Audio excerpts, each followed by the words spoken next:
Friends, how are you? कैसे हो आप सभी? मैं अजय सिंह आपका अजय ट्रिक वाला पे स्वागत करता हूं। आज हम जो कर रहे हैं वो है रीट लेवल सेकंड की साइकोलॉजी के बारे में बात करेंगे। और न सिर्फ बात करेंगे बल्कि थोड़ा थोड़ा और भी जान लेंगे कि चीज़ें है क्या, ताकि हम आंसर की के साथ साथ आगे आने वाले एग्जाम मेंस में, सेकंड ग्रेड में, फर्स्ट ग्रेड में भी इनको काम में ले सकें। ठीक है, तो चलिए हम पहला क्वेश्चन देखते हैं क्या आया था। स्केप होल्डिंग क्या है, ये क्वेश्चन आया था। इसमें जो आंसर था वो ये था कि सिंपली शिक्षक छात्रों को अस्थायी सहायता देता है। लेकिन हम सामान्यतः जानते हैं कि स्केप होल्डिंग है क्या। स्केप होल्डिंग पहाड़ या मचान एक तकनीक होती है, एक निर्देशात्मक रणनीति है, जिसमें क्या किया जाता है कि बच्चे को थोड़ी सी अस्थायी सहायता दे देते हैं, जिससे बच्चा काम अच्छे से कर सके। और इस मकसद से जो बच्चे होते हैं वो नई अवधारणाओं को सीख सकेंगे। और फिर क्या है कि आगे स्केप होल्डिंग काम करती है अपने, कैसे करती है कि छात्रों में समझ विकसित करती है, कौशल के उस स्तर को हासिल करने में मदद करती है। इस प्रकार से स्केप होल्डिंग इंपॉर्टेंट हो जाती है। और मनोवैज्ञानिकों में लेब बायोगोट्स की है ना, उसके कार्यों से ये उत्पन्न हुई है। ठीक है, ये पहला क्वेश्चन था। उसके बाद में हम दूसरे क्वेश्चन पे बात करेंगे। दूसरा क्वेश्चन क्या है, निम्न में से कौन सा प्रक्षेपीय प्रशिक्षण नहीं है? प्रक्षेपीय प्रशिक्षण नहीं है, ये वाला क्वेश्चन है। कैसे? वाक्य पूर्ति परीक्षण, शब्द साहचर्य और रोरसा नाम का परीक्षण, ये तीनों के तीनों क्या है, एक प्रक्षेपीय परीक्षण है। लेकिन जो 16 व्यक्तित्व कारक प्रश्नावली केटल की जो है, जो केटल और हरमन रोर्स का जो है, इसके अंदर क्या है कि ये प्रक्षेपीय परीक्षण नहीं है, बल्कि हम देखते हैं कि वाक्य पूर्ति का परीक्षण पेंडुलर का है, शब्द साहचर्य गाल्टन का है, रोरसा परीक्षण इसको मसी परीक्षण भी कहते हैं। तो इस प्रकार से ये जो है 16 व्यक्ति कारक है प्रश्नावली केटल की, हरमन जो रोर्स का, इस प्रकार से देखते हैं तो ये वाला जो है इसका उत्तर है होता है। ठीक है, फिर हम देखते हैं कि स्थानिक बुद्धि वाले बच्चों को किस क्षेत्र में कार्य के बारे में बात की गई है। ठीक है, तो स्थानिक क्या होता है, जगह की चीज़ों के बारे में, लोकेशन के बारे में, जिनको पता हो चीज़ें कहाँ कहाँ क्या होनी चाहिए उसके बारे में पता हो, तो वो होता है स्थानिक। जिसमें स्पष्ट पता लगता है भी चित्रकारों को, वास्तुकारों को, मूर्तिकारों को, शिल्पकारों को, और जो सर्वेक्षण करते हैं ना, उनको पता होता है भी कौन सी चीज़ें कहाँ पे कैसी होती है। तो ये एक स्थानिक बुद्धि वाले बच्चों के बारे में बताया गया है। ठीक है, सी नंबर इसका उत्तर होगा। वास्तुकार, मूर्तिकार ये होते हैं। इसमें स्थानिक बुद्धि दृश्य डेटा को समझने, उसमें अंतर्दृष्टि पाने की क्षमता होती है, जो कि नक्शा पढ़ने, चित्रों को देखने, भूल भुलैया को हल करने, निर्माण, खेल खेलना, ड्राइंग, पेंटिंग, त्रिआयामी मॉडल बनाना आदि काम में काम आती है। ठीक है, थोड़ा सा आपने देखा कम समय में हम बहुत अच्छी चीज़ों को कर रहे हैं, ताकि आंसर की के साथ में हम चीज़ों को और सीखें। और इसीलिए आप सभी को हमारा साथ देना है, और हमारा यूट्यूब परिवार अजय ट्रिक वाला को क्या करना है, सब्सक्राइब करना है, शेयर करना है। आप सभी के सहयोग से हम आगे बढ़ेंगे। ठीक है, फिर हम देखते हैं कि मनोवैज्ञानिक एक हार्वर्ड गार्डनर, जिन्होंने बुद्धि के 8 प्रकार बताए हैं और बहुबुद्धि सिद्धांत दिया है, जिसमें उन्होंने भाषाई बुद्धि, तार्किक, गणितीय, संगीत में, शारीरिक, स्थानिक, ये वाला उत्तर था। पारस्परिक बुद्धि, अंतर्व्यक्तिक बुद्धि, प्राकृतिक बुद्धि, ये वाली बातें किसने की है? हार्वर्ड गार्डनर ने, है ना। जो क्वेश्चन है वो आगे बढ़ के भी आता है ना, ऐसे आएगा, यहाँ से आएगा। एक बच्चा अपने पापा से जैसे व्यक्ति को देखता है और कहता है, क्या कहता है भाई, एक बच्चा पापा ही कहता है, हर किसी को पापा कहता है, कहते हैं ना, वो कहता है पापा पापा, पापा नहीं चाचा, फिर वो वापस कहता है पापा, क्योंकि बच्चा जो होता है वो आत्म सातीकरण कर रहा है ना, आत्मीकरण कर रहा है, चीज़ों को समंजन कर रहा है। वो उसको नहीं पता अभी कौन क्या है, पर वो उनके जैसा दिखने पे उस चीज़ को क्या मान लेता है, पापा ही मान लेता है। तो ये प्रक्रिया बताती है कि बच्चे किस तरह से नई जानकारियों और अनुभवों को मौजूदा ज्ञान या स्कीमा में जोड़ते हैं। स्कीमा में, स्कीमा क्या होता है, स्कीम में ज्ञान की प्रक्रिया बना के रखते हैं, वो स्कीमा होता है। ठीक है, ये क्वेश्चन आता है। आत्मसात करने में स्कीमा में बदलाव किए बिना वो मौजूद स्कीमा को, जानकारी को एकत्रित करना शामिल कर लेता है, इसलिए वो क्या करता है, एसिमुलेशन करता है। फिर हम देखते हैं क्या कि विकलांग व्यक्ति अधिगम 2016 में दिव्यांगता कितने प्रकार की है, ये क्वेश्चन था। इसमें डायरेक्टली क्या है, 21 प्रकार की है ना, 2016 में ये किया गया था। फिर जो विकलांग व्यक्तियों के अधिकार के बारे में बात करें, अधिनियम 2016 आया था, उसमें 21 प्रकार की हो गई थी। अब आगे वाले जो पेपर आएंगे ना, उनमें क्या होगा, दृष्टिहीनता, कम दृष्टि, श्रवणबाधित, भाषण भाषाहीनता, लोकोमीटर विकलांगता, मस्तिष्क पक्षाघात, मानसिक मंदता, स्वलीनता, बहुनिशक्तता, बौनापन, ये पूछ भी तो सकते हैं ना भाई, कौन सी नहीं है कौन सी है। और इसमें क्या है, दिव्यांग व्यक्तियों के सरकारी रोजगार में 3% से बढ़ाकर 4% आरक्षण कर दिया गया है। फिर हम बात करते हैं सीखना, उद्दीपन अनुक्रिया के मध्य पुनर्बलन की सहायता से अनुबंधन का परिणाम है। सीखना क्या है, उद्दीपन अनुक्रिया के मध्य पुनर्बलन की सहायता से सीखा जाता है। अब पुनर्बलन क्या है, व्यवहारवादियों के बारे में है कि पुनर्बलन कौन देते हैं, व्यवहारवादी देते हैं, ये उत्तर था। बुद्धि एक सार्वजनिक क्षमता है, जिसके सारे व्यक्ति उद्देश्यपूर्ण क्रिया कर लेता है। सार्वजनिक क्षमता ये, और अपने उद्देश्यों की क्रिया भी कर लेता है इससे। किसने कहा, वेस्लर ने। फिर 8 नंबर क्वेश्चन है क्रियात्मक अनुसंधान से संबंधित सही कथन क्या है। क्रियात्मक अनुसंधान, इसमें अनुसंधान की रूपरेखा में परिवर्तन किया जा सकता है, ये है। फिर हम बात करते हैं विशेष शिक्षा के लिए प्रशिक्षण कार्यक्रम और पाठ्यक्रम निर्धारित कौन करता है। विशेष के लिए मतलब क्या है, किसी को विशेष शिक्षा देनी है, उसमें कोई कमी है, उसको रिहेबिलिटेशन करना है, उसको वापस से पुनर्स्थापना करनी है उसको, तो उसके लिए क्या होगा, एक पुनर्वास परिषद होगी ना, इस प्रकार। फिर हम 10 नंबर क्वेश्चन देखते हैं शिक्षा का अधिकार अधिनियम RT 2009 की धारा 29 में प्रारंभिक शिक्षा का पाठ्यक्रम के बारे में बात की गई है। क्वेश्चन नंबर 11 क्या कहता है, एरिक्सन के सिद्धांत बताता है।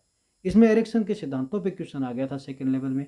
क्या आया कि द्वंद्व व भविष्य की चिंता करने वाला और पहचान व भ्रांति की अवस्था में रहने वाला 12 से 18 वर्ष का कौन होता है, किशोरावस्था वाला होता है। फिर आत्मीय व त्याग वाला कौन होता है, तो 65% से ज़्यादा वाला क्या है, 65% से अगर वृद्ध हो जाता है उसके बाद में वो सोचता है कि मैंने क्या किया और क्या नहीं किया। फिर अहम की भावना 1 से 3, बच्चा अहम केंद्रित होता है ना, छोटा होता है तब लज्जा व शर्म भी आने लग जाती है 4 से 12 के मध्य, तो ये सिंपल भी हम सोच सकते थे सब।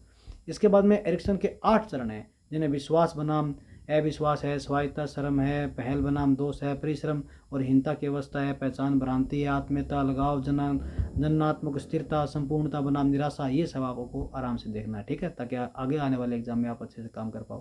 कभी कभी प्रतिभाशाली माता पिता के बच्चे अपने माता पिता की तुलना में क्या विपरीत चले जाते हैं, विपरीत हो जाते हैं, तो इसमें क्या प्रत्यागमन कर जाते हैं, पूर्व के भांति गमन कर जाते हैं। वे शील गुण जो व्यक्ति के दिन प्रतिदिन क्रियाओं में व्यक्त होते ही नहीं, बल्कि क्या होंगे, अब देखिए स्थायी शील गुण, ये तो रोज दिखेंगे ना, स्तर पे रहते हैं। सामाजिक में समाज में दिखते रहेंगे, मौलिक है और मूल है। इसमें जो मूल शील गुण है ना, ये होते हैं क्योंकि ये दिखाई नहीं पड़ते अचानक से भी ये क्या है, इनमें किस प्रकार से चीज़ें बन रही है, क्या कैसे काम। फिर आगे हम चलते हैं 14 नंबर क्वेश्चन की तरफ। 13 नंबर, ये थोड़ा क्रमांक आगे पीछे हो गया तो इस पर थोड़ा सा समय आया ना, 13 नंबर अब 14 नंबर है, ठीक है। 14 नंबर में क्या है, गिलफोर्ड का त्रिआयामी संरचना के बारे में पूछा था कि गिलफोर्ड का त्रिआयाम है, उसमें हमें नंबर वाइज बताना है, इसीलिए तो इसमें वो होगा क्या, क्या होगा बताइए, है ना, आप बताओ मेरे को क्या होगा, नंबर का क्या होगा, खेला खेला जाएगा ना, नॉर्मलाइजेशन। अब देखते हैं ऑप्शन क्या है। ऑप्शन में कहते हैं कि कोई विषय वस्तु है, समक्रिया होगी, फिर विषय वस्तु है दोबारा, ये तो होता नहीं है। उत्पादन विषय वस्तु समक्रिया, बाद में समक्रिया होगी क्या, देखिए उत्तर है समक्रिया किसी वस्तु से होगी और उत्पादन होगा उसका, है ना, ये है। जेपी गिलफोर्ड ने बुद्धि के सिद्धांत को बुद्धि संरचना के मॉडल में विकसित किया था और इसमें इन्होंने बताया था, है ना, इसके बारे में कि समक्रिया होगी, विषय वस्तु और उत्पादन होगा, संचालन होगा समक्रिया, कोई उत्पादन होगा यानी विषय वस्तु हुई सामग्री, और फिर क्या होगा, उत्पादन उत्पाद होगा, ये है। तो 3 आयाम इसके ये है। 150 से ज़्यादा 150 ज़्यादा अलग अलग बुद्धियों पे इन्होंने बात बताई थी और इन्होंने सिद्धांत में समक्रिया के 6 प्रकार बताए हैं, जिनमें संज्ञान है, अभिसारी चिंतन है, अपसारी चिंतन है, अपसारी उत्पादन है, अभिसारी उत्पादन है, मूल्यांकन है। इंपॉर्टेंट है क्या, बहुत इंपॉर्टेंट है, ऐसे नहीं उठा के लाएं कहीं से भी। आगे आने वाले एग्जाम में चाहे फर्स्ट ग्रेड हो चाहे सेकंड ग्रेड हो, फोड़ दोगे, है ना। थोड़ा जो क्वेश्चन आ रहे हैं, जहाँ से आ रहे हैं, एग्जामिनर जहाँ जा रहा है उसी पे चलो ना, क्यों इधर उधर घूमना है, ठीक है। अब देखिए गिलफोर्ड के बुद्धि सिद्धांत की आलोचना कैसे करेंगे, कहते हैं कि इस्तेमाल की गई सांख्यिकी तकनीकों की आलोचना करते हैं, तो क्या है, सांख्यिकी काम सही से नहीं करते इनकी।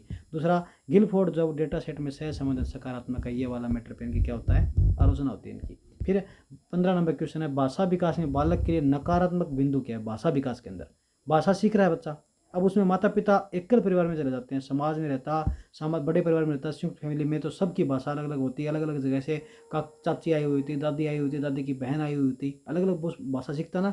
लेकिन क्या हुआ, एकल परिवार में चले गए, अकेले रह गए, अब तो अपनी माता की बोली सीखेगा बस, दादी की थोड़ी सीखेगा, है ना, ये वाला उत्तर है इसका। फिर NCF 2005 का मुख्य उद्देश्य था, क्या था, क्या रटने पे था, ये तो होता ही नहीं है। परीक्षा प्रणालियों पे था, विषय वस्तुनिष्ठ प्रणाली पे था, सतत और व्यापक मूल्यांकन पे था। कितना अच्छा नाम आ गया, सतत हो और व्यापक मूल्यांकन हो, तो ये उत्तर होता है अपने आप ही। अच्छे अच्छे जो शब्द आते हैं वो मनोविज्ञान के अंदर चुने जाते हैं। फिर है क्वेश्चन नंबर 17 कि प्रधानमंत्री नवोन्मेष शिक्षण कार्यक्रम ध्रुव क्या है। देखिए नाम से पता लगता है कि पाठ्यक्रम पे जोर होगा, चयनित प्रतिभाशाली बालकों के स्वतंत्र अनुसंधान पे होगा, परीक्षा प्रणालियों पे होगा, सभी शिक्षकों की शिक्षण महत्व पे होगा।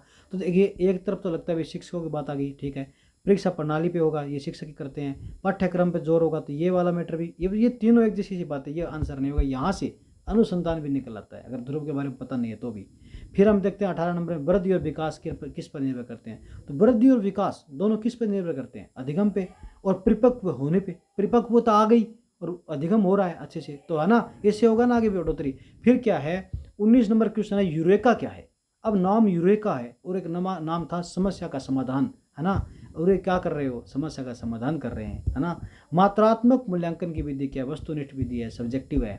फिर क्या है, व्यक्ति की मूल प्रकृतियों व सांवेगिक भावनाओं को व्यक्त होने देना चाहिए, एक दूसरे को खुलकर मिलना चाहिए। ये क्या है, ये हो क्या रहा है, फिर जो व्यक्ति उसकी मूल प्रकृति जो सांवेगिक भावनाएं हैं वो व्यक्त होती रही, एक दूसरे से खुलकर मिलना, ये चीज़ें क्या है, ये विरेचन है। क्या है, विरेचन।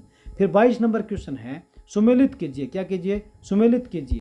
और इस सुमेलित करने में क्या आया था, नकारात्मक संबंधित विचार, मजबूत संगठन में अतार्किक विचार, मतलब अपने ये अतार्किक विचारों के बारे में नकारात्मकता, आक्रामक रहेगा, आवेश में रहेगा, थोपता रहेगा भी ये काम होना चाहिए, क्षतिपूर्ति, किसी कमी की पूर्ति किसी माध्यम से पूरा करना। देखिए ये जो क्वेश्चन आया ना, वे इस प्रकार से नहीं था। ये इसमें क्या था कि चीज़ों को क्रम से लगाना था कि पहले कौन सा होगा, ऐसे उठाना था इसे। इसमें 4 थे, ठीक है, ये 3 ही है मेरे पास अभी, तो इसमें 4 थे। इन चारों को लगाना था भी, किसी के ऊपर ये चीज़ सिखानी है तो कैसे स्टार्ट करेंगे, ऐसे था ये, ठीक है। नहीं, मिलान करने वाले में था, इसमें मिलान करने वाले में, तो इसमें बताना था भी कौन कौन सा कहाँ सेट हो रहा है, ठीक है। फिर क्वेश्चन नंबर 23 देखते हैं। 23 नंबर क्वेश्चन क्या कहता है, निदानात्मक परीक्षणों का निर्माण छात्रों की अधिगम कठिनाइयों का पता लगाने के लिए किया जाता है। तो ये करो एंड करो बोला है कि निदान जो किया जाता है ना, निदान क्या होता है, डायग्नोस्टो, है ना, डायग्नोस्टिक।